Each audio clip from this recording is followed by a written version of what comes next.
Good afternoon. I'm Katerina Sokou, and I'm pleased to be joined this afternoon by Andreas Shiamishis, who's the CEO and Executive Director at Hellenic Petroleum. He's also on the board of ECHO and a member of the Hellenic Chamber of Commerce, member of Economic Chamber of Greece, and member of the Institute of Chartered Accountants in England and Wales. We only have 15 minutes, so I would like to delve into it. It's a hard time for oil and gas companies and the sector. What do you see as the role of oil and gas in the energy transition? Well, thank you very much for giving me the opportunity to be here with you.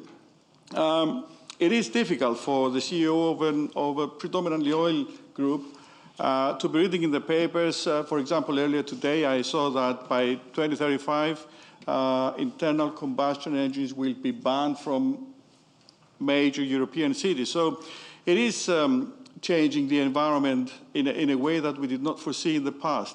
However, one should note that hydrocarbons overall are still about 60% of the total energy supply in the market. And even though we expect that to drop, it will continue to be a major contributor to the energy supplies. The discussion and the public, if you will, announcements relate mainly to lignite plants. And people think of energy only as the electricity production. However, it's a lot more than that. In terms of our strategy as a sector and as a company, we believe that we should make our business, our sector, relevant for the future energy by cleaning it up, by engaging in biofuels, for example, in lower emissions activities, which will help us to be part of the solution going forward. Thank you. And I realize that Hellenic Petroleum has a regional role as well in a critical region in southern Europe with various geopolitical challenges, including for energy security. So as an industry leader with significant presence in the region, what is your assessment of the opportunities for energy integration in our part of the world? Yeah. You're absolutely right.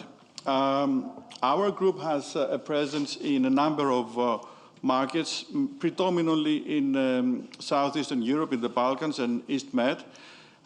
It's an area where we grew by supplying liquid fuels, gasoline and diesel.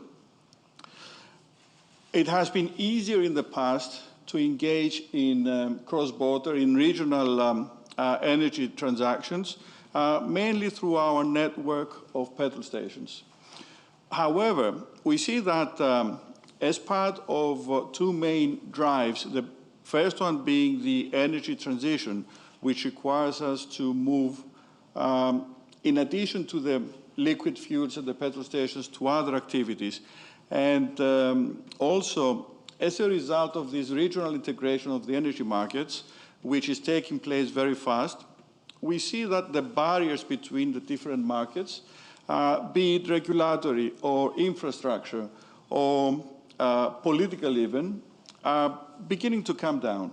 So we see energy as a way of unifying regions. It increases the supply stability and safety. It increases the optionality for consumers. And eventually, it will lead to a convergence between the different types of energy products and services on a regional base. And it is something that we're seeing already. Okay. You've mentioned in the past that COVID has made crisis management a priority for your company. Do you think we're over the crisis management mode yet? And how will Hellenic Petroleum contribute to the much-needed recovery in the Greek economy? Well, I guess nobody could foresee what happened in the last year and a half. It's been a year where we had to reprioritize all of our targets, to start thinking about objectives that we took for granted. For us, it has been quite a challenge over the last year, because we've had to, first of all, secure the health and the well-being of our employees, people who work with us and the families. And in addition, we had to safeguard the energy security of the country, at least in terms of liquid hydrocarbons. We've taken a lot of steps and measures to ensure that our refineries will continue an uninterrupted supply in the market. And of course, we had to face an unprecedented disruption from an economic point of view in our core markets.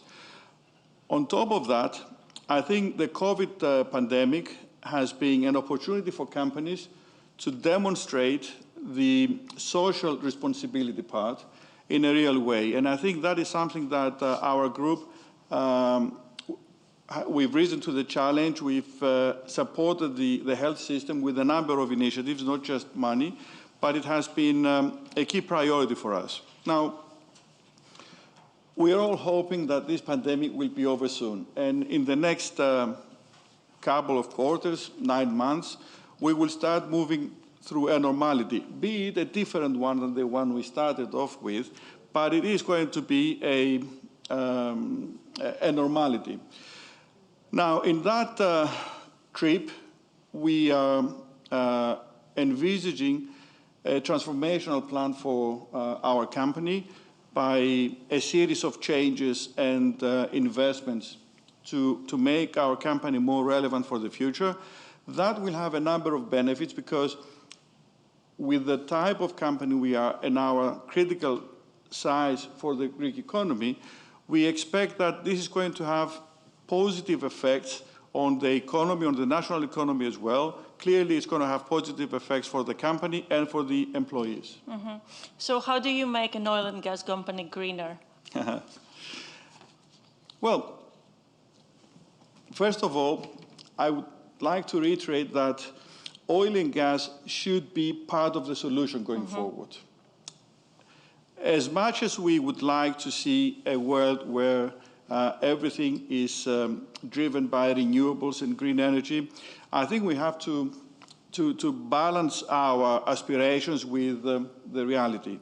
So we strongly believe that we should be looking into 3 main pillars, if you will. The first one has to do with our own consumption. Our industry is one of the biggest energy consumers that we have. I won't bore you with numbers, but I can assure you that if we manage to reduce even by a small percentage our energy needs, that is going to be a very positive move. So that is the first part of the equation. This has to do with not only local environmental issues, which are very important. People tend to focus on CO2, but local emissions are also very important. But it will cover what is known as the Scope 1 and 2 emissions. The second axis, or the second part of the equation, has to do with Scope 3, which is the products that we produce. In that respect, what we are aiming to do is to try and develop and adapt by copying other companies which are bigger than us in converting part of our production into more environmentally friendly or green products. For example, the introduction of biofuels on an industrial scale, the introduction of synthetic fuels, EV mobility, the electrification of transport fuels. That is something that we are looking to invest. Finally, it's a portfolio decision where we are investing in renewable sources and greener types of sources of energy. Hydrogen, for example, is an area where we're looking to expand into. And clearly that is effectively a portfolio of actions. There is no silver bullet to deliver the result. So we need to be holistic in our approach. And I understand that digital transformation of the economy is the other big pillar of the efforts in the European Union for the recovery and for the government. As a company, what does it mean for you? What does digital transformation mean for your business? Well, digital is one of the most commonly used words in the last few years. And what we are witnessing is a transition which has taken place in the last 10, 15 years, which effectively has shifted the focus from digital and systems were driven and used mainly by big companies, by industrials, by big data users. We've seen the digital being diverted into a personal equipment now, which has been made possible by the advent of telecommunications and internet, by the increase in computing power, and most importantly, by our culture. Our kids are much more proficient in using the technology because digital is not about the equipment. It's about the approach and the culture to deploy and utilize the equipment. As a group, we launched a very big transformational plan, which is anchored on digital transformation, and it covers a number of areas. It's not just about making more money. It's about making our operations safer, about having the environmental monitoring much more accurately done. It's about being more efficient and effective. So it is one of the key pillars of our strategy, and I'm pleased to say that we're already reaping some of the benefits of this transformational project. Okay. I have to say the Hellenic Petroleum has been at the center of political attention recently as regards your proposed changes to the board. You've responded that these are part of the governance law requirements. Can you please explain to us what it entails and why they are important for Hellenic Petroleum going forward? Yeah. You're absolutely right. We've received more than our fair share of attention over the last couple of weeks.